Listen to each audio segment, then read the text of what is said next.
யாரோ அவளிடம் கேட்டார்கள், அவன் மட்டும் உன்னுடைய வாழ்க்கையில் வராமலே இருந்திருந்தால் நீ இவ்வளவு துன்பப்பட்டிருக்க மாட்டாயே, உன்னுடைய வாழ்க்கையில் இவ்வளவு காயமும் கண்ணீரும் நீ கடந்து வந்திருக்க வேண்டியதா இருந்திருக்காதே என்று. அதற்கு கொஞ்சமும் அலட்டி கொள்ளாமல், எந்த கோபமுமே இல்லாமல் அவள் சொன்னாள், அவனது வருகை மட்டும் என்னுடைய வாழ்க்கையில் இல்லாமலே போயிருந்தாள் நான் இத்தனை தூரம் பக்குவப்பட்டிருக்க மாட்டேன், இவ்வளவு வழிகளை தாங்கும் அளவிற்கு நான் இங்கு வலிமையாக்கப்பட்டிருக்க மாட்டேன். அவனது வருகையினால் மட்டுமே கண்ணீரை கடந்து வாழவும், வழிகளை தாங்கிக் கொண்டு சிரிக்கவும், எந்த சூழ்நிலையிலும் தன்னந்தனியாக பயணப்படுவதற்கு என்னை நான் மாற்றியமைத்திருக்கிறேன்.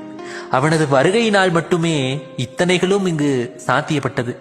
அவன் வருகையினால் மட்டுமே இந்த ஏமாற்றுக்கார உலகம் எனக்கு அறிமுகமானது. அவன் மீது எந்த கோபமுமே இல்லை, எனக்கு இந்த உலகத்தை அறிமுகப்படுத்தி வைத்திருக்கிறான், அது போதும் என்று பதில் சொல்லுகிறாள் அவள்.